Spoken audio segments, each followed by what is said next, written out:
So, in terms of your personal, how do the nodes influence us?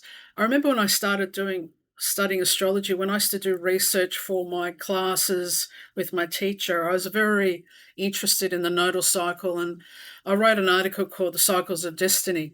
And that's exactly what they are. This cycle going around your chart, remember it's going backwards. So it's almost like ruffling your feathers because as we as souls are supposed to be here on earth to evolve, so that the nodes are always moving around the opposite way. And Eberton talks about the nodes as making as associations, like people that we interact with. So the south node is supposed to represent your past, which is the tail, right, where we eliminate. Whereas Rahu, the head of the dragon, is where we take nourishment, and that's supposed to be our future, right? So for the next 18 to 19 months, humanity begins a new chapter. We can look at it this. We're shifting into the Aquarius Leo axis, okay?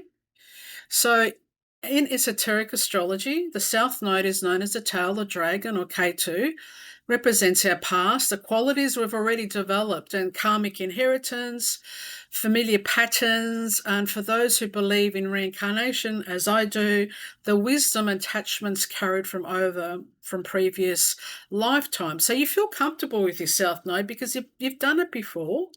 But it's not a growth point because you've already experienced it. It's almost like you got to let it go and move towards your north node. That's where this lifetime's about, where we're supposed to grow, right?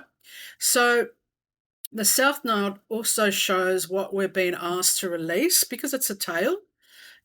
Old habits, attachments that aren't doing any good anymore, the ways of living, it doesn't serve you anymore, and it might be limiting your spiritual growth.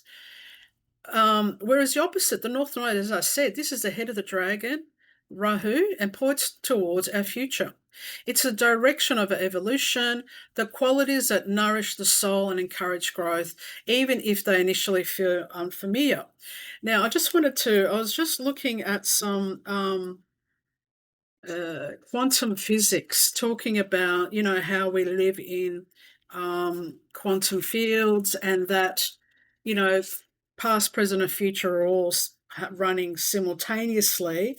And there was a message in this article I was reading, and it said something like, your gut feelings are quantum messages from your future self. And I believe that quote actually fits the lunar node axis perfectly because, the moon's always, when you have that intuition in your gut, it's telling you, remember, cancer is all to do with the stomach, right? And you get a gut feeling, but it's also about messages from the future, from yourself, which is actually your north node.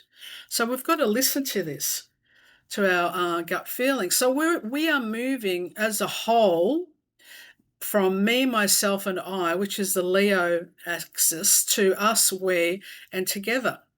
And this is all to do with we're invited to shift our focus from personal to the collective.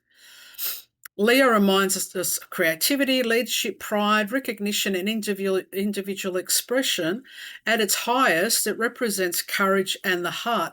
But when out of balance, it can become ego, status, personal drama, or the need for applause. So we're moving away from that, self-centered energy, moving towards the Aquarius one, which makes us think beyond ourselves, okay?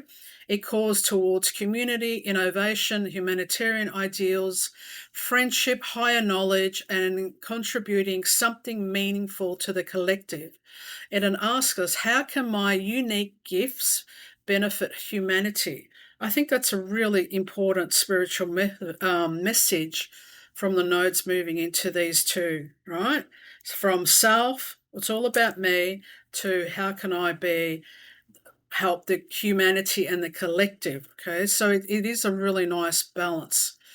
So what you can do with this is look at your own chart, because if you imagine that this axis is just moving into around your chart for the next 18 months, it will be entering, maybe it's already in there, um, two houses in your chart, and they will. One was asking you to let go and leave this behind, and the other one will be saying, no, this is where you should be doing.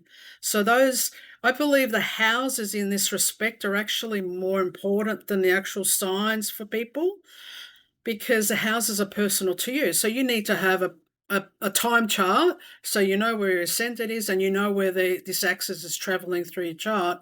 It's going to show you on a soul level where you can grow and where you can let go, eliminate that those things aren't serving you anymore.